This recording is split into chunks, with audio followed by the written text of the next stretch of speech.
tüm ilimlerin olmazsa olmazıdır.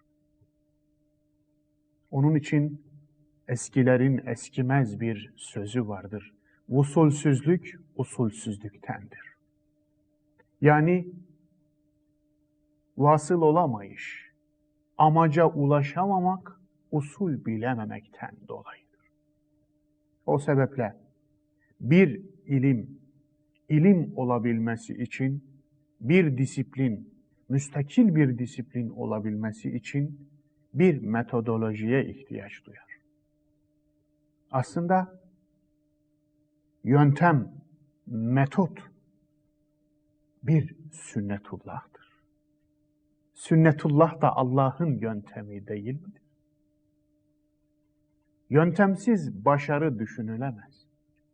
Yöntemsiz bir ilim ve disiplin düşünülemez.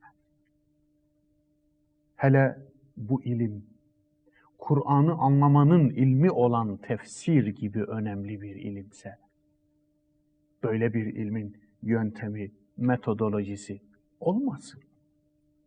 İşte bugün ilk dersimizde biz 1400 yıllık müthiş bir geleneğe ve kütüphaneleri taşıran, muazzam bir birikime sahip olan ve belki de dünya ilim tarihinde eşine ve benzerine bir başka medeniyette rastlanmayan tefsir usulü üzerinde duracağım.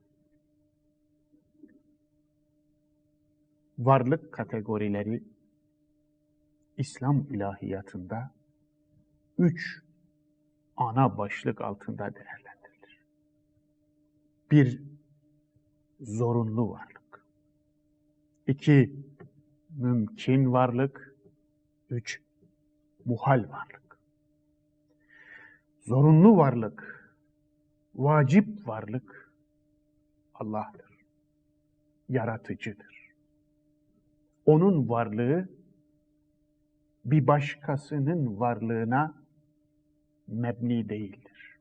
O kendi başına vardır, bizatihi vardır, varlığının öncesi ve sonrası yoktur, varlığı bir başkasının varlığına muhtaç değildir. Onun dışında var olan her bir şey, onun varlığının ispatı ve delilidir.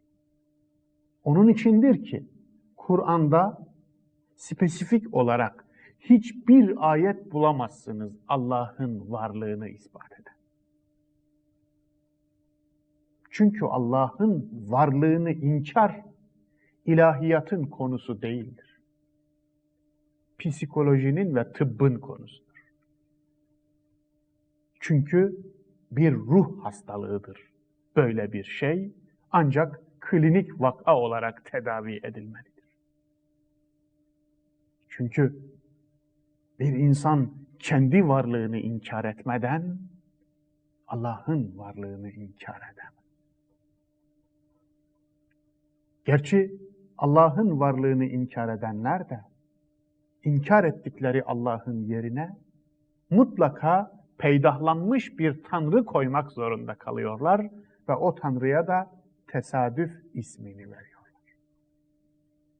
Oysa ki bu muazzam alem, bu muazzam kainat ve bu alemdeki her bir şeyin muhteşem işleyişi, eşyanın birbiri arasındaki o muazzam ilişki ve yine insanın kendi bünyesinde gerçekleştirilen o muhteşem ilişki, hep bütün bunlar Allah'ın kudretinin, varlığının, birliğinin en büyük delilleridir. Onun için Kur'an Allah'ı ispat sadedinde herhangi bir gayrete girişmez. Kur'an'ın bu alanda söylediği şey Allah'ın yanında başka tanrılara yer vermek. Yani şirk olgusuna karşı Kur'an daima tevhidi savunur.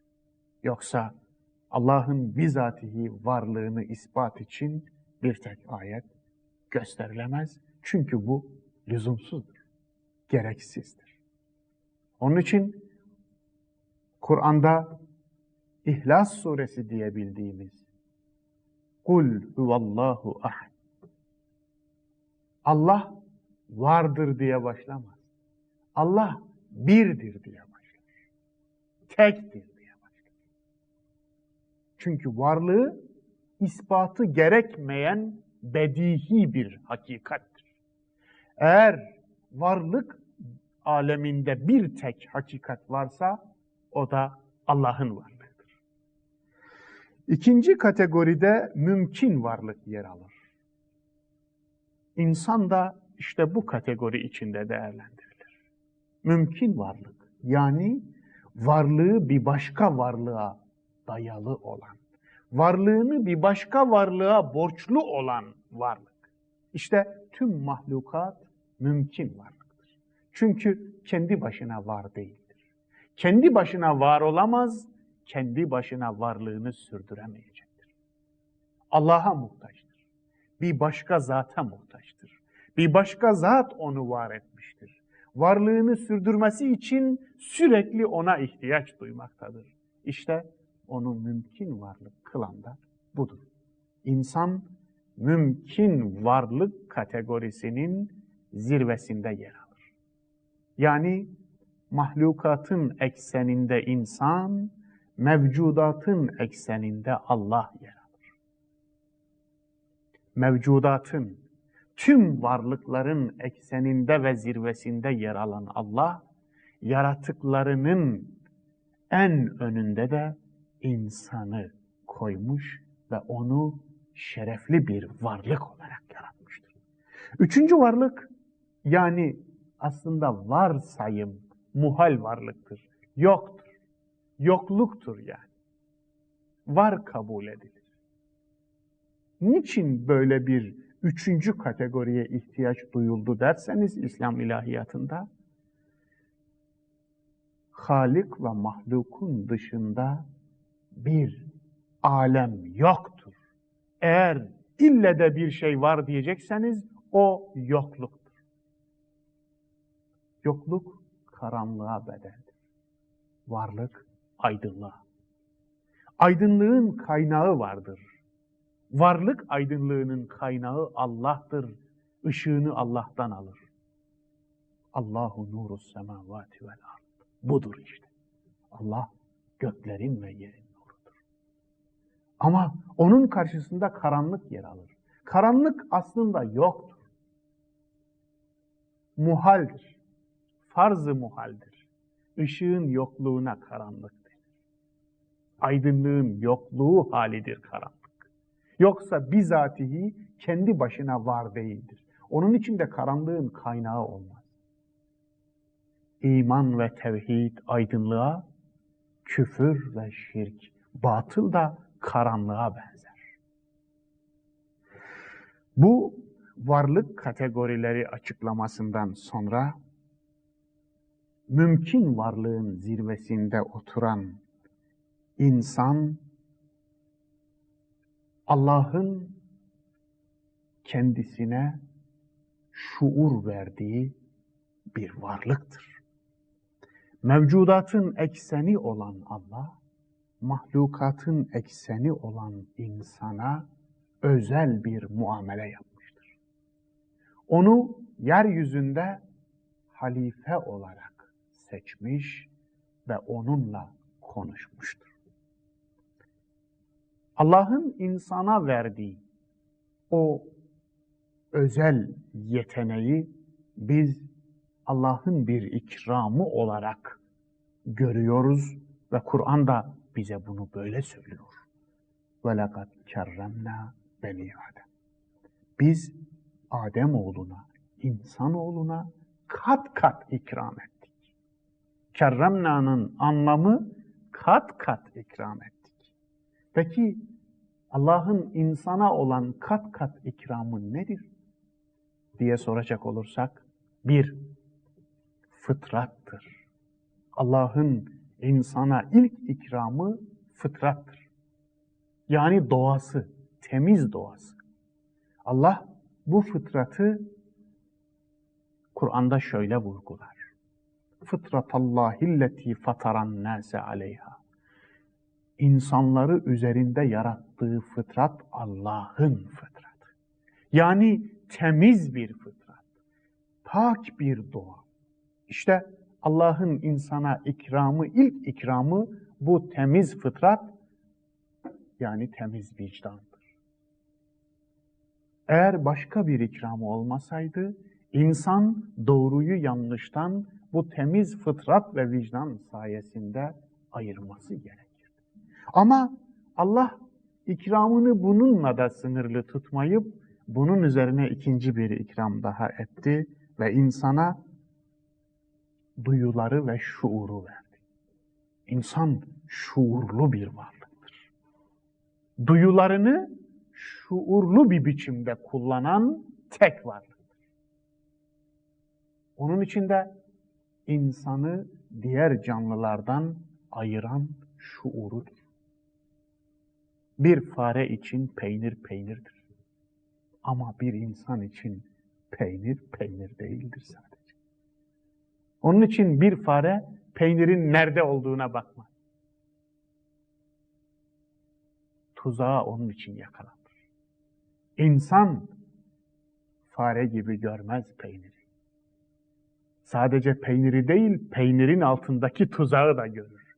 O peynir nerede sorusunu sorar insan. Niçin orada sorusunu sorar insan. Bunu soran sadece insan. Oraya niçin yerleştirmişler diye sorar insan. Onun için fareyle insanı ayıran temel özellik işte bu şuurdur. Allah'ın bir lütfudur insana. Üçüncüsü, Allah insana olan ikramını bu kadarla da sınırlamamış. Bir üçüncü ikram daha vermiş. Akıl. İnsan akıllı bir varlıktır. Aklıyla iyiyi kötüden, doğruyu yanlıştan, güzeli çirkinden ayırabilir. Ve Allah insana olan ikramını bu üç kevni ikramın üzerine bir dördüncü ikram daha yapmış ki o da şer'i ikramdır. Nedir? Vahiy. Allah insanla konuşmuş. Oysa ki ilk üç ikramı insanın doğruyu bulması için yeterliydi. Ama Rahman ve Rahim olan Allah, insana olan şefkatini, merhametini, sevgisini işte bir dördüncü biçimde, yani vahiy biçiminde göstermiş. Tabii ki bu kadar ikram edilen insanın, bu kadar hak tanınan insanın sorumluluktan azade olması düşünülemezdi. Eğer bir yerde hak varsa orada sorumluluk da olmalıydı. Onun için insan aynı zamanda varlık içerisinde en çok sorumluluğu olan bir varlıktır. Bu sorumluluğu biz Kur'an'dan da anlıyoruz. Eyahsebul insanu en yutrake suda. İnsan başıboş bırakılacağını mı sanıyor? Yine başıboş bırakılmayacağını sanan, bilmesi gereken insana irade verildiği Kur'an tarafından hatırlatılıyor ve deniyor ki elem nec'allehu ayneyn. Biz ona bir çift göz vermedik. Ve lisanen ve şefeteyn. Aslında bakınız, bir çift göz diğer canlılarda da var, hayvanlarda da var. Ancak ayetin arkasını dinlediğinizde insana verilen gözün çok farklı bir fonksiyonu olduğunu da anlar. Ve lisanen ve şefeteyn, ve bir dil ve bir çift dudak, konuşmak için bir çift dudak vermedik. Ve hedeynâhun necdeyn, Ve bunlarla donattıktan sonra insanı iki yolun ağzına getirip bırakmadık. Yani iki yöne doğru yönelttik. Çatal bir yol. Ve hedeynâhun necdeyn felaktehamel akabe. Ama insan yükü yüklenmedi. Buradaki yük sorumluluk. Buradaki yük hakikati taşıma sorumluluğu. Buradaki yük gözün, dilin ve dudakların işaret ettiği bilinç, akıl ve idrak sorumluluğudur. Çünkü göz mecazi olarak nazara delalet eder. Araştırmaya delalet eder. Ya gözlemle bilirsiniz bir şeyi, ya işitmeyle bilirsiniz bir şeyi, ya da sezgiyle bilirsiniz. Sezginin merkezi kalp, gözlemin merkezi göz, işitmenin merkezi kulak.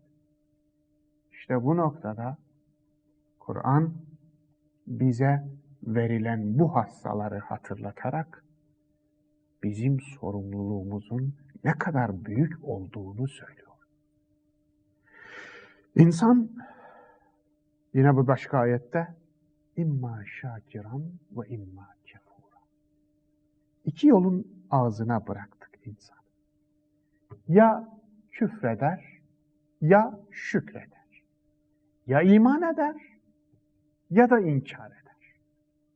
Bu iradenin, insana verilen iradenin en büyük delili. İnsan iradesi sonucunda seçiminin sahibidir. Ve seçiminin sonucunda da ya ödüllendirilir ya cezalandırılır. İşte bu anlamıyla dini kavramların tümünü yan yana dizersek, din, sırat, tarik, şeriat, hepsi yol ve yolun türevleri anlamına gelir. İnsan bir yolcudur. Yolcu. Müebbet bir yolcu. Ebedi bir yolcu. Uzun yola çıkmaya hüküm giymiş bir yolcu. Din de işte insanın yürüyeceği, yürümesi gereken yoldur. Çünkü Allah eğer insanla sen yolcusun demişse onu yolsuz bırakması düşünülemez. Ben yolcuysam yolumu göster ya Rabbi diyen insana işte kulum sana yolunu da gösterdim. Hangi yolda yürüyeceğini de gösterdim ve yürüyeceğin yolun işaretlerini de verdim demiştir. Din bu manada bir hayat tarzıdır. Bir yaşam biçimi. İslam ebedi yolculuğun ebedi ilkelerine verilen isimdir. Peki İslam bu manada ne zaman başladı diye soracak olursak tek bir cevap verilebilir. Allah insanla konuşmaya başladığında başladı. İslam'ın başlama tarihi Allah'ın insanla konuşma tarihine eşit. Buradan yola çıkarak şunu hemen söyleyebiliriz. İslam hiçbir peygambere verilmiş özel şeriatın adı değildir. İslam zamanlar ve zeminler üstü insanlığın değişmez değerleridir. Ve bilinen ve bilinmeyen tüm peygamberler sadece İslam'ın peygamberidir. Bilinen ve bilinmeyen tüm kitaplar sadece İslam'ın kitabıdır. Onun için İslam sadece belli bir zümrenin, sadece belli bir ümmetin sahip çıkacağı, ipotek altına alacağı mevzi bir inanç sistemi değil, İslam tüm insanlık tarihi boyunca doğruyu, hakkı, hakikati temsil eden değişmez değerlerin tek adıdır. Kur'an bu gerçeği şöyle vurgular. 18 peygamberi sayar En'am suresi. 90. ayete kadar 18 peygamber sayar. Nuh peygamberi, İbrahim peygamberi, Lut peygamberi, Musa peygamberi, Elyasa peygamberi, Yunus peygamberi, İsa peygamberi. Birçok peygamberi sayar. Ve en sonunda döner ve son peygambere der ki, Ulaikellezine hedallah. İşte bütün bu sayılan peygamberler ve daha sayılmayanlar da Allah tarafından bir hidayet üzeredirler. Yani Allah'ın yönlendirdiği yol üzerindedirler. Ve muhataba dönülerek فَبِهُدَاهُ مُقْتَدِ Sen de bunların yoluna uy. Yani sen kendinle başlayan bir sürecin mübeşşiri değilsin. Sen, senden evvel insanlık tarihiyle yaşıt bir sürecin son müjdecisisin. Peygambere nübüvvetin hiç kesilmeden akan bir ırmak olduğu hatırlatılıyor. Ve deniliyor ki, sen de senden önceki gidenlerin yoluna tabi ol. İşte onun için Resulullah kendisinden evvelki peygamberlerin bir devamı olduğunu sık sık hatırlatmış ve ben bir türedi değilim demesi istenmişti Kur'an'da. Hidayet, biraz önceki ayette ve diğer ayetlerde geçen hidayet nedir? Allah'ın yönlendirmesi nedir diye soracak olursak, öncelikle hidayeti, insanın Allah'tan isteyebileceği en büyük nimettir diye tanımlamamız lazım. Yani bir insan Allah'tan bir tek şey isteyecekse eğer, o bir tek şey, İhdines sıratal müstakim olmalıdır. Bizi hidayete, dosdoğru yola ulaştır. Dosdoğru yola ulaşacak bir şuur diriliği ver. İşte Allah'tan insanın isteyeceği bir tek şey olsaydı eğer, o da hidayet olmalıydı diyor. Bu manada hidayet, Allah'ın insana şefkat ve merhametidir. Allah'ın insana şefkat ve merhameti. Rahman ve Rahim olan Allah'ın insana şefkati, merhameti. Vahiy, Allah'ın dil dışı yöntemlerle insanla konuşması, insana mesaj iletmesidir. Ve vahiy, Allah'ın en büyük hidayetidir. İhdines sıratal müstakim diyen insana ذَٰلِكَ الْكِتَابُ لَا رَيْبَ ف۪يهِ هُدًى لِلْمُتَّقِينَ diye vahyin kitabı uzatılmaktadır. İşte bu kitap, kendisinde şüphe bulunmayan bu kitap, Allah'a karşı sorumluluk duyanlar için hidayettir. Onun için vahiy mahza hidayettir. Vahiy nedir? Biraz önce de tanımladığım gibi Allah'ın dil dışı, yani göstergeler olmaksızın sözsüz bir bildirimidir. İnsanla konuşmasıdır. Bu teşrii kanundur. Bir de tekvini kanun vardır. Tekvini kanun, kainatın tabi olduğu yasadır. Kainata bakın, Allah'ın tekvini kanunları üzerinde durur. O halde statik bir kadere sahip olan kainatın nasıl kanunları varsa, dinamik bir kadere sahip olan insanın da tabi olduğu bir takım kanunlar olmalıydı değil mi? Dinamik bir kadere sahip olan insanın tabi olduğu kanunlar da dinamik, statik bir kadere sahip olan tabiat ve doğanın sahip olduğu kanunlar da statiktir. Onun için insanın tabi olduğu kanunlar tıpkı dinamik bir kadere sahip oluşu gibi dinamiktir. Onun için Allah insanlık tarihinin uzun yürüyüşü boyunca birden çok peygamber, birden çok kitap göndermiştir. Allah insanlık yürüyüş destanı boyunca sık sık konuşmuş, insana sık sık mesaj yollamıştır. Vahiy Allah'ın Ademoğluna kat kat ikramının en sonuncusudur. Hani وَلَقَدْ كَرَّمْنَا beni Adem buyuruluyor. Biz Ademoğluna kat kat ikram ettik. İşte o kat kat ikramın bir katı ve en son katı vahiydir. Vahyin inişini ifade eden inzal, tenzil, lafzı, lügat olarak ikram manasına gelir.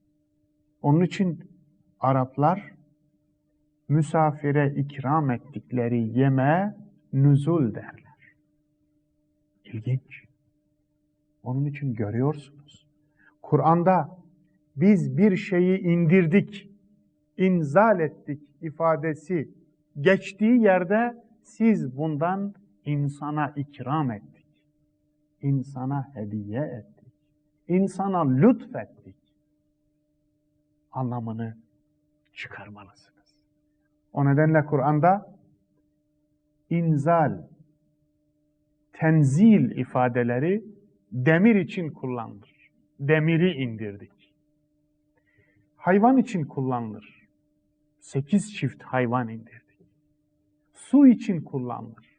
Su için kullanıldığında gökten yere doğru yağdığı için belki kelime olarak mantığına uygun düşüyor. Ama bu kelime dağ için kullanıldığında, demir için kullanıldığında, elbise için kullanıldığında ki Kur'an'da elbise için, elbise indirdik. Elbisenin gökten inmediğini biliyorsunuz. Demirin gökten inmediğini biliyorsunuz. O halde bütün bunları aslında doğru bir biçimde ayet indirdik, melek indirdik. Hepsini birden insana ikram olarak, bir kerem olarak verdik ki işte وَلَقَدْ كَرَّمْنَا beni Adem'deki insanoğluna kat kat ikram ettiğin en büyük anlamı da burada yatmaktadır. Birincil anlamı. Vahiy insanoğluna Allah'ın en büyük ikramıdır. Meryem suresi 11. ayette Zekeriya aleyhisselam için kullanıldığı gibi vahiy söz kullanılmadan, bizim kullandığımız göstergeler, kelimeler kullanılmadan bir mesajı söz dışı bir biçimde birine bildirmeye denilir. Evha ileyhim deniliyor mezkur ayette. Onlara vahyetti, bildirdi. Oysa ki Meryem suresinin 10. ayetinde Zekeriya aleyhisselama insanlarla konuşmaması emrediliyor. 3 gün insanlarla konuşmaması ve insanlara da bunu söylemesi, yani ben sizinle 3 gün konuşmamak üzere sükût orucu tutmak zorundayım. Tutmakla emrolundum. İşte bunu insanlara ifade etmesini evha ileyhim biçiminde veriyor Kur'an. Yani insanlara bunu söyledi. Nasıl? Ben insanlara konuşmayacağım diye konuşmamak üzere susma orucu tutan biri bu sözü nasıl söyler? İşaretle söyler. İşte Kur'an da buna vahiy diyor. Buradan anlıyoruz ki vahiy söz dışı bir yöntemle bir bildiriyi muhatabına ulaştırmaktır. Kur'an'daki kâle, nâda söyledi, nâda ünledi, evha bildirdi, enzele indirdi, gibi ifadeler hep vahyin değişik bir biçimde indirilişine delalet ederler ve hepsi de söz dışı bir şekilde insana indirilmiştir. Yine Kur'an'da vahyin 3 şekilde gönderildiği söylenir. Şura suresi 51. ayette vahyin gönderiliş şekillerinden birisi rüyada, yani vahyen olarak nitelendirilir. Rüyada gönderilir. İkinci şekli ev min verai hicabin, bir perde gerisinden. Vahyin gönderilişinin ikinci şekli budur. Üçüncü şekli ise ev yursile rasulen, ya da bir elçi aracılığıyla, bir elçi göndermek suretiyle. Demek ki vahiy tarihi boyunca insana gönderilen tüm vahiyler bu 3 biçimde gönderilmiştir. Birincisi vahyen diyor. Şura suresinin 51. ayeti. Vahyen. Biz bunu Resulullah'tan gelen rivayetleri de yan yana dizdiğimizde Resulullah'a Hıra'da indirilen ilk 5 ayetin işte bu 1. sınıfa girdiğini anlıyoruz. Yani rüyada Allah tarafından gönderilen bir mesaj oldu. İkincisi bir perde gerisinden ki Rabbimizin Musa Aleyhisselam'a indirdiği vahiy ve onunla konuşması bu ikinci vahye bir örnektir. Üçüncü çeşidine ise Kur'an'ın geri kalan tüm ayetlerinin Resulullah'a gönderilişini verebiliriz. İşte bir elçi aracılığıyla indirilen vahiy, Rabbimizden, yani vahyin ana beyni olan levh-i mahfuzdan sözsüz bir biçimde bir simgeler yığını halinde alınıp, bir mana halinde alınıp peygamberin kalbine ilka edilmesi. İşte üçüncü türü de vahyin budur. Ve Kur'an ilk 5 ya da 7 ayeti hariç tamamen bu üçüncü biçimde indirilmiştir. Şuursuz ve cansız varlıkların tabi olduğu kanunların kendilerine bildirimi de Kur'an'da vahiy olarak adlandırılır. Ancak biraz önce de söylediğim gibi onlara statik vahiy, insana dinamik vahiy olarak indirilmiştir. Çünkü statik kadere sahip olan kainatın yasaları, vahyi statik vahiyle, değişmez ve sabit bir vahiyle, dinamik bir kadere sahip olan, daima ameline göre kaderi de değişen insana da vahiy dinamik bir biçimde gönderilmiştir. Kur'an'da yere vahyedildiği, göğe vahyedildiği, bal arısına vahyedildiği ifade edilir ki bu ifadelerden biz şunu anlıyoruz. Bunların tabi olduğu kanunlar, bu varlıkların, yerin, göğün, bal arısının tabi olduğu doğa yasaları bir vahiy olarak adlandırılıyor. Arının bal yapması işte Allah'ın kendisine tabiat olarak kıldığı bu vahiy sayesindedir. Biz buradan yola çıkarak şunu da anlayabiliriz. Bal arının amelidir.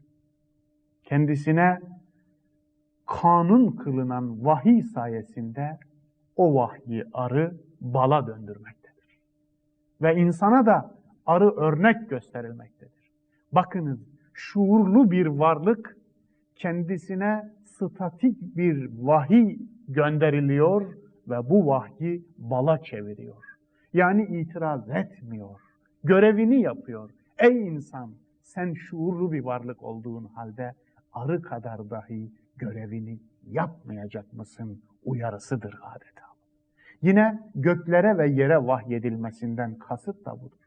Ey insan, şuursuz varlıklar olan gökler ve yerler aldıkları vahyi tamamen uyguluyorlar ve Allah'a isyan etmiyorlar. Örneğin güneş, bugün de yoruldum ya Rabbi demiyor. Doğmayacağım demiyor. Yanmayacağım demiyor. Aydınlatmayacağım demiyor. Ay itiraz etmiyor. Başım döndü demiyor.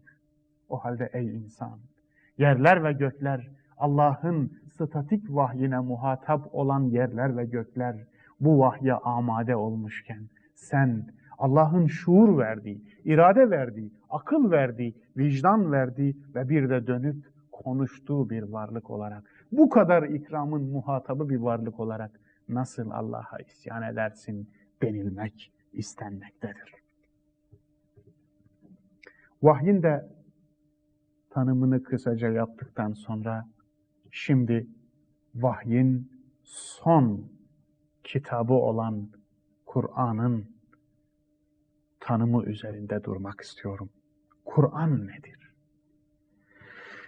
Allah'ın kendisine en son hitap ettiği Hazreti Peygamber'e indirilen en son mesaja Kur'an adı verilir.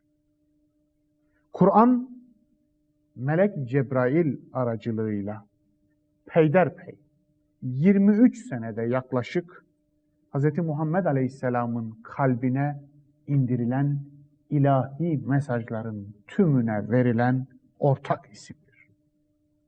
O yine kendisine göre bir Ramazan ayında, Ramazan'dan bir gece olan, mübarek bir gece olan Kadir gecesinde, yani Kader gecesinde, ölçü gecesinde ilk kez Hıra'da indirilmeye başlanmıştır.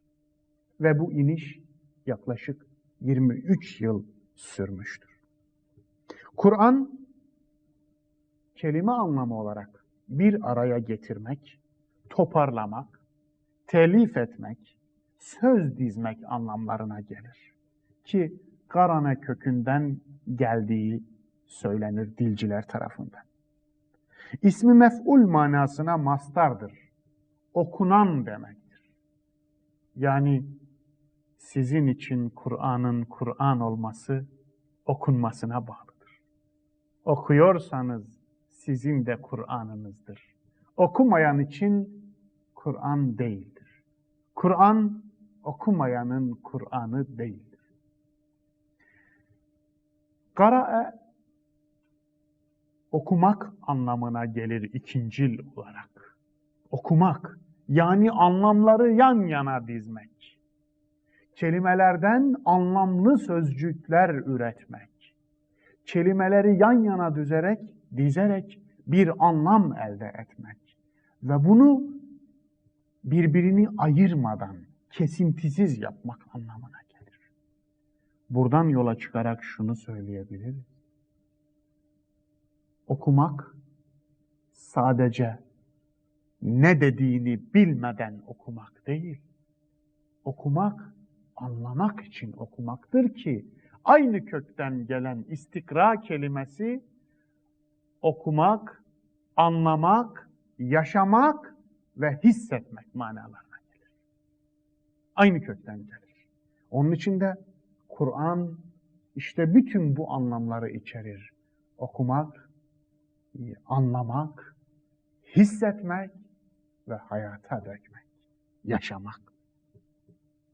Eşyanın, insanın ve hakikatin tefsiridir Kur'an. Yani Kur'an'ın kendisi hem müfessirdir hem de müfesserdir. Yani hem tefsir eder hem de tefsir edilir. Tefsir eder neyi? Hakikati tefsir eder. O sözcükler aslında sözcüklerin gerisinde yatan bir hakikati ifade etmek için vardır.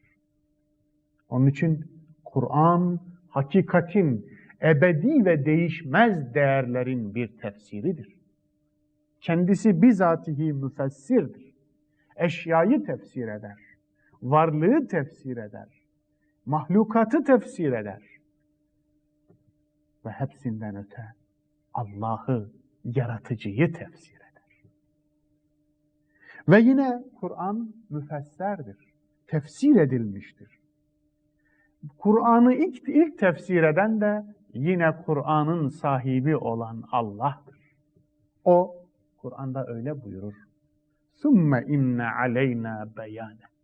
Sonra yine onu beyan edecek, açıklayacak olan biziz. Yani onu sana açıklamak bizim üzerimize düşer buyurulur. Onun için Kur'an hem müfessirdir hem müfesserdir. Kur'an kendisini bize şöyle tanıtır. Biz Kur'an'a sen kimsin, nasıl bir kitapsın, özelliklerin nedir diye sorduğumuzda Kur'an'ın şu cevapları verdiğini görürüz. 1. Ben Allah'ın kelamıyım der.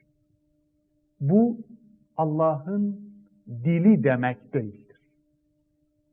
Kur'an kelamullah'tır. Lisanullah değildir. Allah'ın dili değildir. Vahyin dili, dediğim gibi biraz önce de sembolsüzdür. Vahiy tamamen konuştuğumuz hecelerden meydana gelen, harflerden meydana gelen dilden aridir. Ancak Kur'an'ın dili Arapçadır. Allah'ın dili değil. Onun için Allah her peygambere kendi diliyle hitap etmiştir. Tevrat İbranice, İncil Aramice, İbrahim Aleyhisselam'ın suhufları ise Süryaniceydi. Ve tabii ki diğer tüm peygamberlere gönderilen bilmediğimiz ve bildiğimiz tüm kitaplar da kendi dillerinde gelmişti. Onun için Kur'an Allah'ın kelamıdır.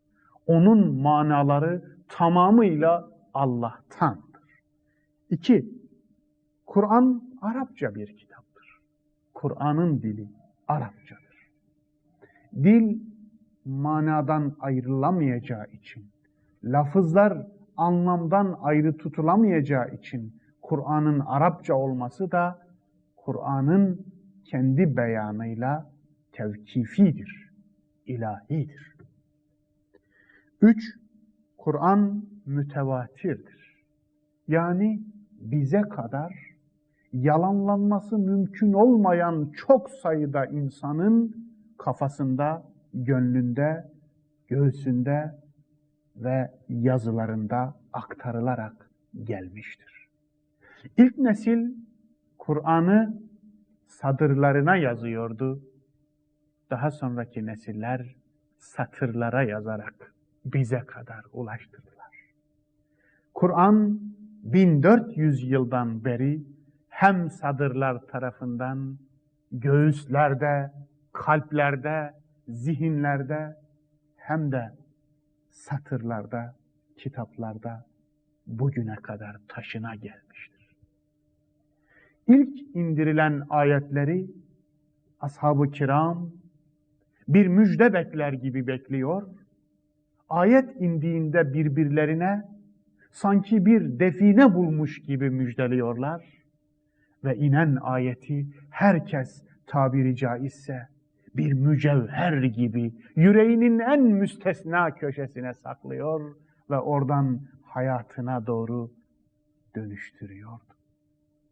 İşte Kur'an'ın ilk muhatabı olan nesil ayetleri adeta yutarcasına, hiçbirini, bir kelimesini, bir harfini zayi etmeden gözledikleri, bir yolcu bekler gibi aşk ile, şevk ile bekledikleri ayetleri en müstesna yerlerinde hıfz ediyorlar, yaşıyorlar, hayata aktarıyorlar ve gelecek kuşaklara taşıyorlar. Bu noktada bir misal hatırlıyorum. Resulullah'ın vefatından hemen sonra Ömer ve Ebu Bekir radıyallahu anhum Ümmü Eymen'i ziyarete giderler. Ümmü Eymen, Resulullah'ın annesinin azatlı cariyesi. Resulullah'ın sevdiği bir annemiz, yaşlı bir kadın. Ümmü Eymen ağlamaya başlar. Hazreti Ebubekir ve Hazreti Ömer de ağlamaya başlar. Ve onu teselli ederler. Derler ki, Resulullah bir insandı. Allah katına aldı onu. Ümmü Eymen yanlış anlaşıldığını anlar ve hemen der ki, ben Resulullah'ın vefatına ağlamıyorum. Ben asıl gökten vahyin kesilişine ağlıyorum. Artık Allah bizimle konuşmayacak. Ben ona ağlıyorum. Vahyin kesilişine ağlamak. Vahiy, işte süren vahiy, vahyin ilk muhatapları tarafından böylesine canla başla karşılanmış. Böylesine müthiş bir muhabbetle karşılanmış. Ve yaşlı bir kadın, okuması yazması olmayan bir kadın, bugünün normlarıyla hiçbir şeyden haberi olmayan cahil bir kadın, vahyin kesilişine ağlıyor. Artık Allah bizimle sıcak bir biçimde konuşmayacak diye ağlıyor. Onun için o insanlar bu ruh, bu şuur, bu bilinçle herhalde vahyin bir tek kelimesini araya vermezler, zayi etmezler. Bu şuur içinde vahyi taşıdılar sonraki nesillere, elden ele, yürekten yüreğe, dilden dile, gönülden gönüle ve kitaptan kitaba aktardılar. Dördüncüsü, Kur'an apaçık bir kitaptır. Apaçık. Kendisi bunu söyler. Kitab-ı mubin. Apaçık bir kitap. Kur'an'ın apaçık olması kuşkusuz dil sanatları açısından mecaz, teşbih, istiare taşıyor olmasına engel değildir. Kur'an'daki müteşabih ayetlerin varlığı da Kur'an'ın apaçıklığına engel değildir. Dikkatinizi çekerim. Kur'an'da anlamsız hiçbir kelime yoktur. Kur'an'da anlamı belli olmayan hiçbir cümle yoktur. Kur'an'da anlamı insan tarafından bilinmeyecek bir tek ayet yoktur. Çünkü Kur'an'ın maksadı anlaşılmak içindir. Allah Kur'an'da bir şey söylemiş ve söylediğini de insana anlaması için söylemiştir. Anlamaması için değil. Kur'an'daki müteşabihat anlaşılmayacak sözler değil. Aksine anlaşılması için üzerinde ciddi bir biçimde durulması, tefekkür edilmesi, tedebbür edilmesi, yani maksadının anlaşılması gereken ayet. Onun için Kur'an'da anlamı anlaşılmayacak olan ayet yoktur. Kelime yoktur. Ancak anlamı ilk bakışta anlaşılacak, ilk bakışta anlaşılmayıp üzerinde uzun uzun düşündükten, diğer ayetlerle olan bağlantısı tespit edildikten, onun yaptığı gönderme bulunduktan sonra anlaşılacak, tefekkür, tedebbür ve teemmülden sonra anlaşılacak ayetler vardır. Onun için Kur'an اَفَلَا يَتَدَبَّرُونَ الْقُرْآنِ buyurur. Kur'an'ın üzerinde derin derin düşüncelere dalmıyorlar. Kur'an'ı tedebbür etmiyorlar mı? Kur'an üzerinde derin derin tefekkürde bulunmuyorlar mı diye sorar. Niçin? İlk etapta anlaşılacak ayetler ve kelimeler olduğu gibi ilk bakışta anlaşılmayacak birçok ayet ve lafız da vardır da onun için müteşabihat başka yerlere gönderme yapan dipnotlar gibidir aslında. Kur'an'ın diğer ayetlerine, yani tefsiri olan diğer ayetlere gönderme yapan özlü dipnotlardır. Bu manada Kur'an apaçık bir kitaptır. Yine Kur'an'da çok anlamlı kelimelerin olması da Kur'an'da mananın anlaşılmamasına mazeret değildir. Her dilde çok anlamlı kelime vardır. Örneğin kuru kelimesi hem hayız zamanına hem de temizlik zamanına işaret eder. İki anlamı birden içerir. Ancak Kur'an'da her kullanıldığı yerde bunun hangi anlama geldiğini bağlamından, siyak ve sibaktan çıkarmak mümkündür. Onun için heva kelimesi hem çıkmak manasına gelir hem inmek manasına gelir. Ancak kullanıldığı yerde ne için kullanıldığını önüne ve ardına, siyak ve sibakına, bağlamına bakarak bulabilirsiniz. Yine Kur'an'da müşterek manalı birçok kelime vardır. Ayn kelimesi. Ayn kelimesi bir ayette göz olarak kullanıldığı gibi bir ayette, bir başka ayette su kaynağı olarak kullanılır. Her dilde öyledir. Bizim dilimizde de su kaynağına su gözü ya da göz derler. Onun için bunlardan hangisinin anlamını verdiğini öğrenmek için cümledeki yerine bakmanız kafi. Eğer cümlenin tamamını doğru bir biçimde anlarsanız o gözün su gözü mü yoksa insan gözü mü olduğunu çıkarırsınız rahatlıkla. Bütün bunlar da Kur'an'ın anlaşılmamasına gerekçe değildir. Yine sahabe ve müşrikler Kur'an'ı anladılar. Kur'an'a iman edenler anladıklarına iman ettiler, inkar edenler de anladıklarını inkar ettiler. Yani lafızlarının anlamlarını biliyorlardı. Bilmediklerini de zaten soruyorlardı. Örneğin Hazreti Ömer, ebba kelimesinin anlamını soruyordu, araştırıyordu. Aslında ebba kelimesi ot, çayır manasına gelir. Bunu bilmediğinden değil. Lakin cennetlik müminlere müjdelenen bu şeyin cennetteki gerçek mahiyetini bilmiyordu. Zaten bilmesi de mümkün değildi. Çünkü gayba ilişkin bir şeydi. Cennete ilişkin bir şeydi. Yoksa ebba kelimesinin çayır anlamına gelmediğini bilmiyor değildi Hazreti.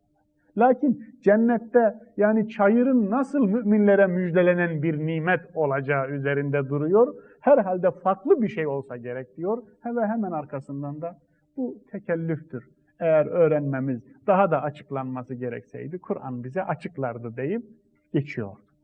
Onun için mesela ashab-ı kiramdan bazıları bazı kelimeleri bilmedikleri zaman yazdıkları mushaflara, yazdıkları ayetleri yazdıkları sahifelere not düşüyorlardı. Zuhruf kelimesi hemen yanına not düşüyorlardı. Zeheb manasına gelir, altın manasına gelir. Yani bu da çok azdı. Onun için onlar Kur'an'ı anlıyorlardı. Anlamadıkları çok ender kelimelerin yanına düştükleri notlardan anlıyoruz ki geri tarafını anlamışlardı. Anladıkları için de sormuyorlardı. Ve müşrikler de anladıkları bir Kur'an'ı inkar ediyorlardı. Lakin bu manada lafzı bilmek, anlamak ayrı, kavramak ayrı. Yani ne dediğini anlamak ayrı, ne demek istediğini anlamak ayrı. Ne demek istediğini anlamak için tedebbür ve tefekkür lazım. İşte inanmayanlar ne demek istediğini anlamıyorlardı. Ne dediğini değil. Çünkü dilleri Arapçaydı. Eğer o Arapça ile inmemiş olsaydı Kur'an'ın da dediği gibi Araplara Arapça olmayan bir kitap ha diye sorarlardı diyor ayet. Çünkü onu anlayasınız diye Arapça indirdik diyor yine Kur'an. Bu manada Kur'an apaçık bir kitaptır. Beşincisi mucizedir. Kevni bir mucize değil, kelami bir mucizedir. Diğer peygamberlerin tümüne verilen mucizeler kevni idi. Hatırlayın İbrahim peygamberin mucizesini. Hatırlayın Musa peygamberin mucizesini. Hatırlayın Salih peygamberin mucizesini. Onlar kevni idi. Ama bu kelami bir mucizedir. Kevni mucizeler tarihseldir. Sadece gönderildikleri zamanda geçerlidir. Ancak bu mucize, bu son mucize zamanlar üstü bir mucizeye dönüştü. Çünkü kelami idi. Onun içinde her çağda, kıyamete kadar mucize olmayı sürdürecektir. Altıncısı, evrenseldir. Kur'an'ın getirdiği ilkeler bölgesel değildir. Kur'an, ilk hitap ettiği toplum, Arap Yarımadası'nda yaşayan küçük bir toplum olmasına rağmen getirdiği hiçbir ilke bölgesel değildir. Evrensel ilkelerdir. Onun için o günden bugüne Kur'an'da bölgesel hiçbir şey, hiçbir ilke bulunmamıştır. Hiç kimse bu ilkenin de bölgesel olduğunu iddia ediyorum diyememiştir. Hatta Kur'an'a bakarak bölgenin iklimini bile tespit edemez. Yani bölgenin 45-50 dereceye varan sıcaklıkların yaşandığı bir bölge olduğunu dahi Kur'an'a bakarak tespit edemezsiniz. Kur'an bu kadar evrensel bir üslup kullanmıştır ve onun içinde getirdiği ilkeler, zamanlar ve zeminler üstüdür. Yedincisi, hayatı kapsayıcı ve bütüncüldür. Hayatı parçalayıcı değildir. Kur'an'ın üslubu, Kur'an'ın ilkeleri, Kur'an'ın getirdiği mantalite, Kur'an'ın teklif ettiği hayat biçimi hayatın tüm alanlarını kapsar. Sadece bireyi değil, toplumu da hedef alır Kur'an. Kur'an sadece insanın aklını değil, kalbini de hedef alır. Ya da sadece duygularını değil, düşüncesini de hedef alır. Kur'an sadece canlı varlıkları değil, cansızları da içerir. Cansızlar içinde bir takım ilkeler belirler. Kur'an insanın sadece Allah ile olan ilişkisini değil, insanın diğer insanlarla ilişkisini belirler. Kur'an sadece insanın diğer insanlarla ilişkisini değil, insanın kainatla, insanın doğayla, insanın tabiatla olan ilişkisini de belirler. Onun için Kur'an bütüncüldür, kapsamlıdır, kapsayıcıdır. Hayatı parçalamadan ele alır ve hayatı bir bütün olarak gözler önüne serer. Hayat hakkında getirdiği teklif de bütüncüldür, parçacı değildir. 8. Kur'an, hidayet, nur ve furkandır. Hidayettir kendi isimlendirmesiyle. Çünkü insana rehberdir, insanlığa rehberdir. Bireye rehberdir, topluma rehberdir. Aileye rehberdir, tüm insanlığın oluşturan kabilelere, kavimlere, ırklara, cinslere, soylara, boylara hepsine rehberdir. İkincisi nurdur, bir ışıktır o. Karanlığı aydınlatır. Kur'an girdiği yerde eğer gönüle girmişse gönlü, kalbi aydınlatır. Kafaya girmişse girdiği kafayı aydınlatır. Eğer eve girmişse girdiği evi aydınlatır ve orayı Darul İslam yapar. Eğer bir toprağa girmiş, bir ülkeye girmişse orayı aydınlatır. Bir topluma girmişse toplumu aydınlatır. O bir nurdur ve furkandır. Kur'an hakkı batıldan ayıran bir ölçüdür.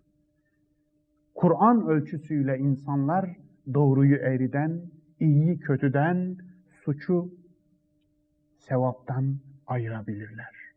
Bunun içindir ki Kur'an kendi kendisine Furkan ismini vermektedir. Hakkı batıldan ayıran.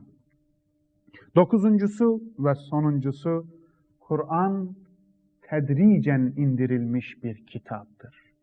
Bu da şuna delalet eder. Yani peyderpey. Hayat çünkü bir süreçtir. Bir süreç olan hayatın kitabı olan Kur'an da bir süreç içinde indirilmesi gerekli. Onun için Kur'an hayatın her boyutuna gönderme yapar.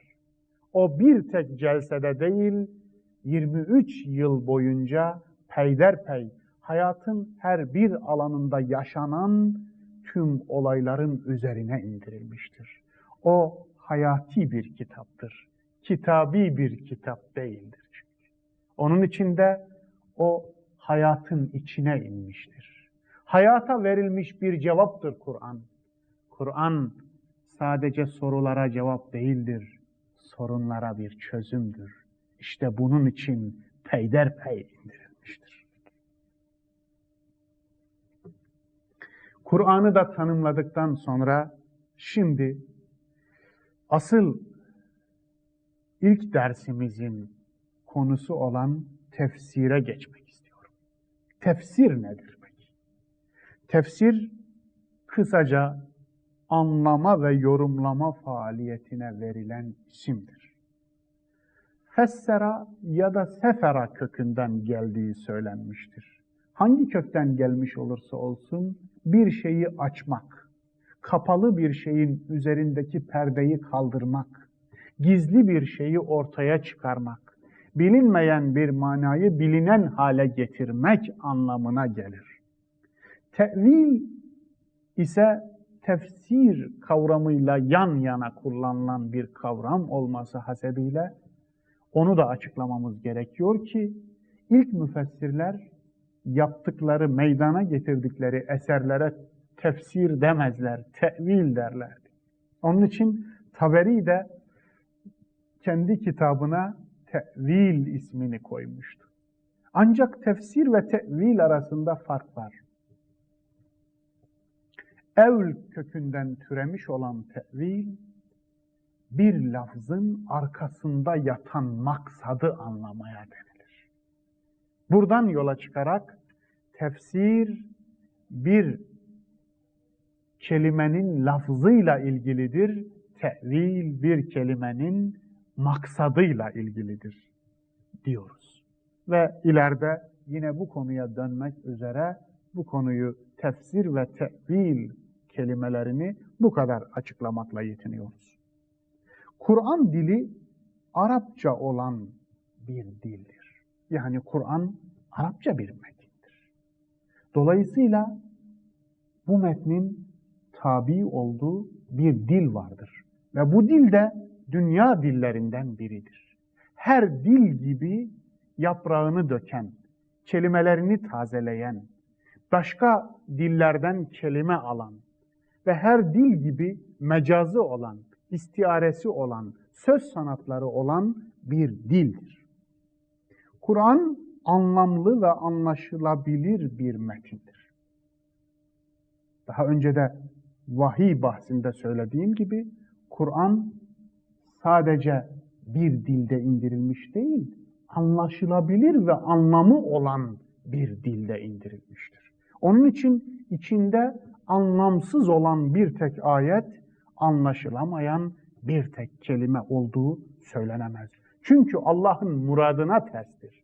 Allah insanla konuşmasını anlasın diye konuşmuştur. Ne dediğini anlasın diye konuşmuştur.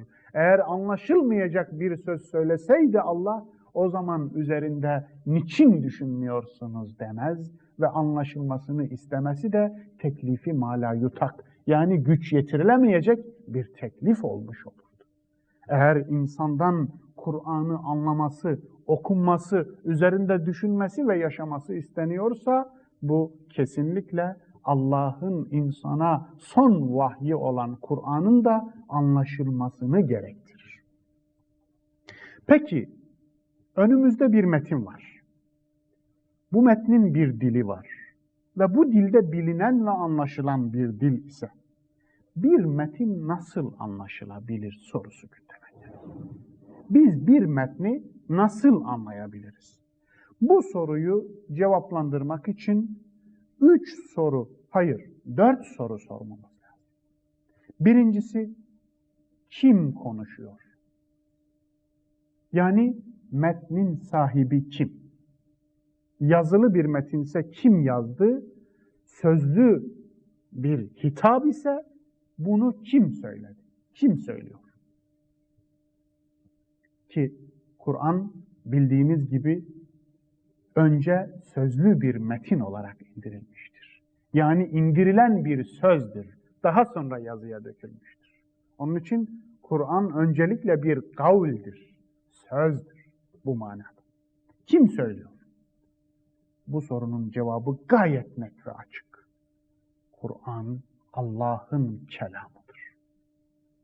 Yani Kur'an'daki tüm manalar Allah tarafından indirilmiştir. Bu konuda hiçbir insanın tereddüdü olmamalıdır. En büyük şansımız Müslüman olarak şudur: Allah gönderdiği gibi Kur'an bize ulaşmıştır. Kur'an'ı anlamak isteyen bir insanın en büyük şansı da budur işte. Onun için Kur'an'da geçen bir kelime, Kur'an'da geçen bir harf üzerine her türlü yorumunuzu samimi ve sahih olarak bina edebilirsiniz.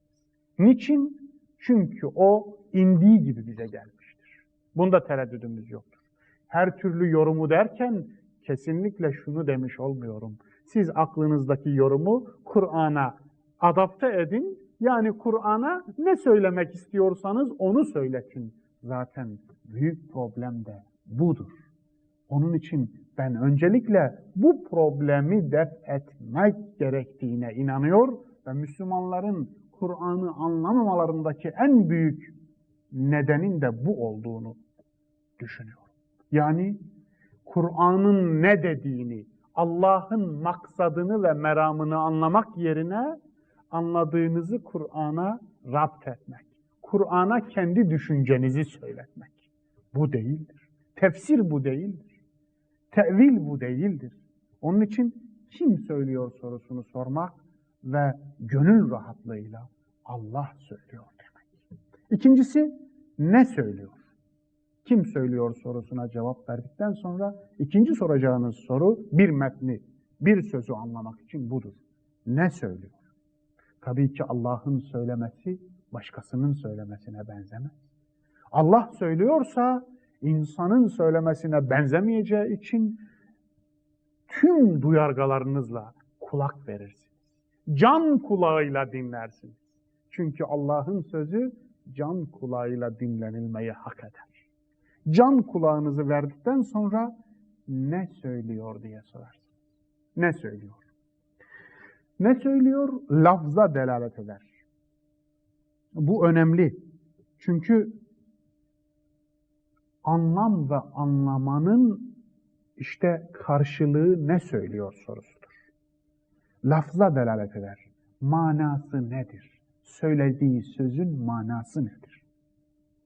Bir dilde söylüyor. O halde ne söylüyor sorusunu iyi bilmek için mutlaka Kur'an'ın, Allah'ın söylediği söze mazruf olan, zarf olan, mazrufa zarf olan Arap dilinin çok iyi bilinmesi lazım. Çünkü birinin ne söylediğini bilmeniz için onun dilini bilmeniz lazım. Kur'an'ın ne söylediğini öğrenmeniz için Kur'an'ın dilini bilmek zorundasınız. Bir Japon eğer bana bir şey söylerse, kim söylediğini bilsem dahi ne söylediğini anlayamam. Ne söylediğini bilebilmem için onun dilinden anlamam gerekiyor. Onun için ne söylediği tamamen lafızla ilgilidir. Manası nedir? Yani zahir budur işte. Eğer Kur'an'ın bir zahiri ve batını varsa, İmam Şatıbi'nin dediği gibi Kur'an'ın zahiri tamamen lafzın ne söylediğiyle ilgilidir. Anlam ve anlamak budur. Tefsir de bununla ilgilidir. Bunu sorduktan sonra ne söylediğini biliyorsunuz. Yani ağzından çıkan söz sizin anladığınız bir söz. Sizin anladığınız bir dilde söylendi. Yetmiyor. Niçin söylüyor sorusunu sormanız lazım. Üçüncü olarak. Çünkü anlamak, kavramak değildir. Her anladığınızı kavramış sayılmaz. Ne söylenileni bilebilirsiniz ama söylenilen şeyin maksadını bilemiyorsanız, yani ilahi kelamın maksadı nedir? Bu söylenilen sözün amacı nedir? Niçin söyleniyor sözü sorusunu sormazsanız, işte müşrikler bu soruyu sormuyor. Onlar ne söylendiğini biliyorlar ama söylenilenin maksadını anlamıyorlardı. Meramı ilahiyi anlamıyorlardı. Onun için de Kur'an اَفَلَا يَتَدَبَّرُونَ الْقُرْآنِ, yani Kur'an'ın maksadı üzerinde durmuyorlar mı? Bu sözün maksadını düşünmüyorlar mı diyor. Yoksa anlamıyorlar değil, iyi anlıyorlar. Anlıyorlardı, ne söylediğini biliyorlardı. Çünkü o dili konuşuyorlardı. Konuştukları bir dilde hitap ediliyordu kendilerine. Eğer zaten anlamasalardı, ey Muhammed sen ne diyorsun? Biz senin dediklerinden hiçbir şey anlamıyoruz derler. Hiç böyle bir şey demediler. Aksine gelip dinliyorlardı. Gece yarıları Resulullah'ın okuduğu Kur'an'ı gizlice dinliyorlardı. Anlamasalar dinlerler mi? Ne söylediğini biliyorlar ama niçin söylediğini bilmiyorlar. Yani kelamın maksadını anlamamışlar. Niçin söylediğini merak etmek bir metnin tevile girer. İşte İmam Şatıbi'nin dediği manada bir sözün batını budur. Batını niçin söylediğini bilmek, zahiri ne söylediğini bilmektir. Zahiri kelimenin anlamını bilmek, batını ise o sözün arkasında kastedilen manayı bilmektir. Tabii ki bu soruya tam cevap verebilmek için bir dördüncü soru daha sormanız lazım. Kime, nerede, ne zaman söylüyor? Yani bağlamı ne bu sözün? Bu sözün tarihsel ortamı ne? Tarih içerisinde bu söz kime söylenmiş, nerede söylenmiş, ne vesileyle söylenmiş, ne zaman söylenmiş? Bu soruyu sormadan niçin söylüyor sorusuna tam cevap bulamazsınız. Onun için bağlam önemli. Bağlamı da ikiye ayırıyoruz. İç bağlam, dış bağlam. İç bağlam, Kur'an'daki her kelimenin kendisinden önceki ve sonraki kelimeyle alakası. Kelimenin cümle içindeki yeri, cümlenin kendinden önceki de ve sonraki cümlelerle ilişkisi, o cümlenin içinde yer aldığı bölümün kendinden önceki bölümlerle ilişkisi. Yani kelimenin ayetle, ayetin kendinden önceki ve sonraki ayetlerle, o ayetin sahip olduğu, ait olduğu surenin kendinden önceki ve sonraki surelerle alakası. Ve yine o kelimenin Kur'an'da geçen diğer kelimelerle, akraba kelimelerle alakası. Yine o kelimenin içinde geçtiği ayetin ve o ayetin anlamının Kur'an'da o anlamla gelen diğer ayetlerle ilişkisi nedir? İşte iç bağlam denir buna. Buna ilişkin bir örnek vereyim zihninizde. İç bağlam bilinmeden nasıl yanlış anlaşılır ya da Kur'an'ın maksadı neden anlaşılmaz? O netleşmiş olsun. Örneğin وَمَنْ أَعْرَضَ عَنْ ذِكْرِي فَاِنَّ لَهُ مَعِيشَةً ضَنْكًا ayet-i kerimesi. Taha 126. ayet. Kim benim zikrimden yüz çevirirse onun için dar bir geçim vardır. Geçim kıtlığı veririm ona diyor. Zikrimden yüz çevirirse. An zikri, zikrimden yüz çevirirse. Şimdi buradaki zikir ne manaya gelir? Eğer bağlamı bilmezseniz bunu bilemezsiniz. Arap dilinde mastar hem failine hem mef'ulüne muzaf olabilir. Zikri, oradaki ye benim zikrimden demektir. Burada failine mi muzaf olmuştur, mef'ulüne mi? İkisi de geçerlidir. Bunu birbirinden bu lafza bakarak anlayamazsınız. Failine muzaf olursa ne manaya gelir? Şu manaya gelir. Benim zikrimden yüz çeviriyorlar. Zikir Allah'ın Kur'an'ıdır. Benim hatırlatmam olan zikir Kur'an'ın isimlerinden biridir biliyorsunuz. İnna nahnu nezzelne zikra ve inna lehu lehafizun. Yani kim benim Kur'an'ımdan, benim hatırlatmam olan, hatırlattığım kelam olan Kur'an'dan yüz çevirirse manası. Ama mef'ulüne muzaf olursa o zaman beni hatırlamaktan anlamına gelir. Yani estağfurullahel azim ya da Sübhanallah, elhamdülillah, Allahu ekber demek Allah'ı hatırlamak.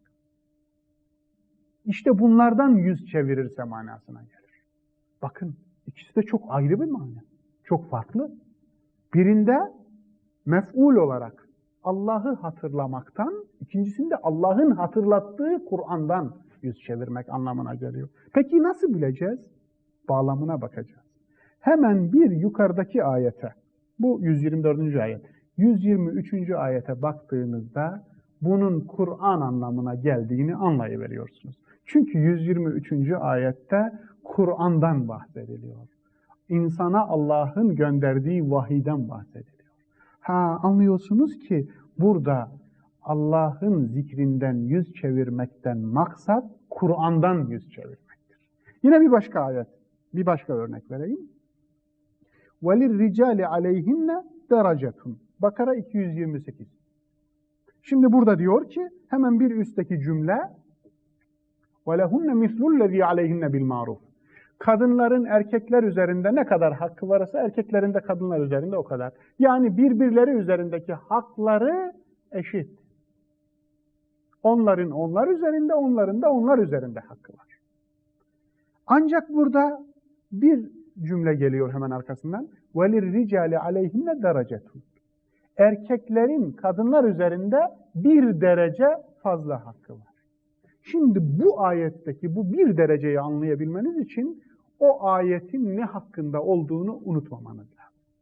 Ayetin başına bakıyorsunuz ki ayet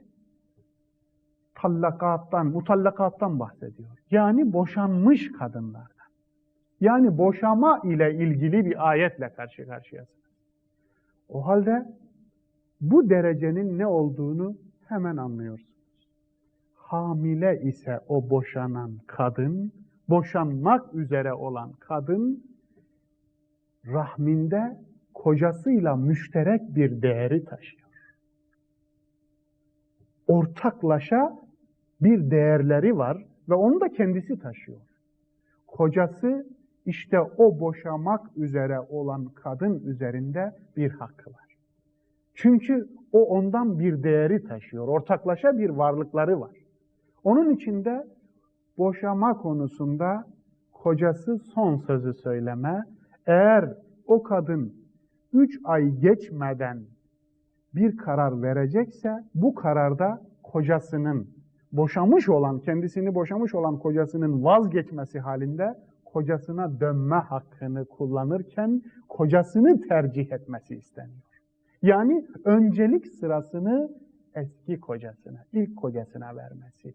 Yani yeni bir evlilik düşünüyorsa eğer, bu evlilikte çünkü hamile, çünkü müşterek bir varlık taşıyor. İşte bundan dolayı وَلِلْرِجَالِ عَلَيْهِمْنَ دَرَجَةٌ Boşanmış olan bir kadın eğer yeni bir evlilik düşünüyorsa ve boşama süresi de bitmemişse, bu sürede önceliği beraber ortak meyvelerini taşıdığı kocasına vermesi isteniyor. İşte bunu anlamanız için mutlaka ayetin boşanma konusunda olduğunu gözden uzak tutmamanız lazım. İç bağlamdır bu. Ve dış bağlama geçiyoruz. Sebebi nüzul. İşte dış bağlamın en büyük belirleyicisi. Ayetlerin sebebi nüzulünü bilmeden siz ayeti anlayamayabilirsiniz. Tabii ki her ayet için böyle kesin bir sebebi nüzulden söz edilemez. Ancak eğer siz kafir Mekke toplumunu bilmiyorsanız Kafirun suresini anlayamazsınız. Eğer siz Mekke tarihini bilmezseniz Fil suresini anlayamazsınız. Eğer Uhud savaşını bilmezseniz siz Nur suresini anlayamazsınız. Yine ifk hadisesini, Hazreti Ayşe'ye iftira hadisesini bilmeden Nur suresini doğru dürüst anlayamazsınız. Görüyorsunuz. Arka planını bileceksiniz ki ayetin ne dediğini iyi anlayasınız. Yine Maun suresini iyi anlamanız için Maun suresinde فَوَيْلُ لِلْمُصَلِّينَ Namaz kılanlara yazıklar olsun ayetinin ne olduğunu, orada namaz kılandan kastın ne olduğunu bilmeniz için ayetin nerede indiğini, o surenin hangi dönemde indiğini bilmeniz lazım. Mekke'de indiğini bilince bu ayette namaz kılanlardan muradın Müslümanlar değil, namaz kılan müşrikler olduğunu otomatik olarak anlıyorsunuz. Ama bunu anlamanız için öncelikle o surenin nerede indiğini bilmeniz lazım. İşte bu da bağlamdır. Yani ne zaman deniliyor, kime deniliyor, nerede deniliyor. Bu çok önemli. Yine sözün bağlamını bilmeden Kur'an'daki herhangi bir ayeti bir başka anlama dönüştürmek mümkün. Bu Yahudilerin de kendi kitaplarına yaptığı bir şeydi. Onun için yuharrifunel kilem an mevadihi. Kelimeleri bağlamlarından koparıyorlar diyor Yahudiler için Kur'an. Onlar Tevrat'a bu muameleyi yaptılar. Onun için de eğer Kur'an'da bazı ayetleri ya da ayetin içinden bir cümleyi bağlamından kopardığınızda ait olduğu manadan tamamen farklı bir mana verebilir. O zaman bu verdiğiniz mana Allah'ın maksadı mı olur? Yoksa sizin kafanızda düşündüğünüz anlamı Kur'an'a yamamak mı olur? Bu da tahriftir işte. Onun için Allah'ın anlatmak istediğini anlamaktır tefsir ve tevil. Sizin söylediğinizi Kur'an'a söyletmek değildir. Tefsir ve tevilin amacı dedim, muradı ilahiyi anlamaktır. Bu uğurda bizden öncekilerin çabası gerçekten övgüye değer bir çabadır. Kur'an'ın ilk muhatabı olan Muhammed Aleyhisselam ve ilk muhatapları olan sahabe, saadet asrında Kur'an'ı iyi anladılar. Çünkü onlar kim için, nerede, ne zaman indiğini biliyorlardı. Sözün bağlamını biliyorlardı. O ayet indiğinde hangi olaya telmih yapıyor onu biliyorlardı. Ayetin gönderme yaptığı şahısları biliyorlardı. Zamanı ve zemini biliyorlardı. Onun için de onlar çok fazla tefsire ihtiyaç duymadılar. Peygamberin tefsir ettiği ayet sayısı çok azdır. İbn-i Teymiye tersini iddia etse de, her ayeti tefsir ettiğini söylese de. Çünkü ihtiyacı yoktu. Onlar ayetleri çok iyi anlıyorlardı. Resulullah'a sordukları ayet sayısı da çok az. Çok az ayeti sormuşlardır. Hatta bize koskoca bir kitap dolusu rivayet nakledilen kendisinden İbn Abbas dahi çok az rivayet edilmiştir. Sadece diyor Ahmet bin Hanbel İbn Abbas'tan rivayet edilen tefsir sayısı 100 tanedir. 100 ayet konu hakkındadır diyor. Ama gelin görün ki İbn Abbas'tan rivayet edilen tefsir koskoca bir kitap olmuştur. Onun için biz buradan anlıyoruz ki ilk nesil Kur'an'ı doğru bir biçimde anlıyordu. Ancak gelelim Kur'an'ın muhatabı olan, modern muhatabı olan bizim neslimize. Biz nasıl anlıyoruz? Biz Kur'an'ın modern muhatapları Kur'an'ı doğru bir biçimde anlamıyoruz. Bir, çünkü Kur'an'ı bize gönderen Allah'ı tanımıyoruz. Modernleşmiş bir beyne sahip olduğumuz için, bireyleştirildiğimiz için Allah'la olan irtibatımızı kopardılar. Allah'ı tanımadığımız için, göndereni tanımadığımız için Kur'an'ı anlamıyoruz. İkincisi, konuşulan Kur'an'ı tanımıyoruz. Konuşan Allah'ı tanımadığımız gibi konuşulan Kur'an'ı tanımıyoruz. Bir, dilini tanımıyoruz. Dilini bilmiyoruz. Dilini bilmediğimiz bir metni elbette ki tanıyamayız. İkincisi, bağlamını tanımıyoruz. Kur'an'ın ayetlerinin ve surelerinin hangi bağlamda nazil olduğunu tanımıyoruz. İşte bunun içinde mealler yetmiyor. Mealler kafi gelmiyor, olmuyor meallerle. Yeni bir dünya inşası, yeni bir medeniyetin inşasıyla mümkün. Yeni bir medeniyetin inşası, yeni bir toplumun inşasıyla mümkün. Yeni bir toplumun inşası, yeni bir insanın inşasıyla mümkün. Bu da yeni bir hayatın inşası demektir. Bunun içinse yeni bir bilinç inşa etmek lazım. Kur'an işte bunun tek garantisidir. Kur'an yeni bir bilinci inşa edecek tek metindir. Bunun için de yöntemimiz şu olmalıdır. Bir, önce lafızların anlamını anlamalıyız. İki, sonra cümleyle, diğer ayetlerle, ayetlerin diğer surelerle, surelerin ise Kur'an'ın bütünlüğü içindeki yerini iyi fark etmeliyiz. Üçüncüsü, Kur'an'daki aynı konudaki tüm diğer ayetleri birlikte düşünmek ve Kur'an'ın o konuda bütüncül olarak ne dediğini anlamak zorundayız. Dördüncüsü, her bir ayetin ve cümlenin bağlamını bilmek zorundayız. Beşincisi, o ayeti Peygamber nasıl anladı ve hayata koydu, onu bilmek zorundayız.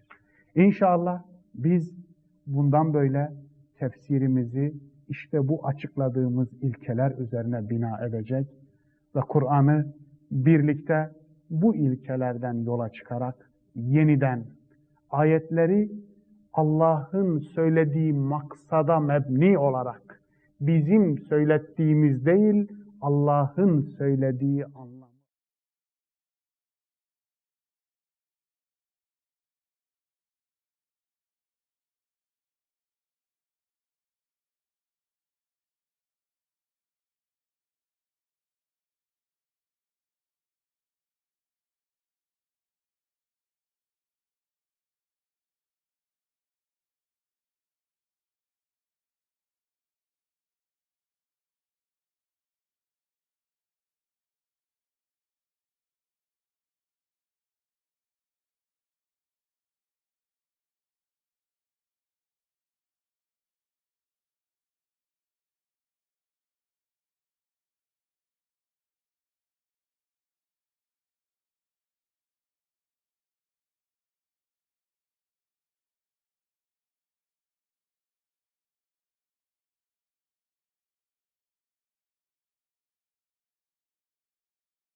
Onun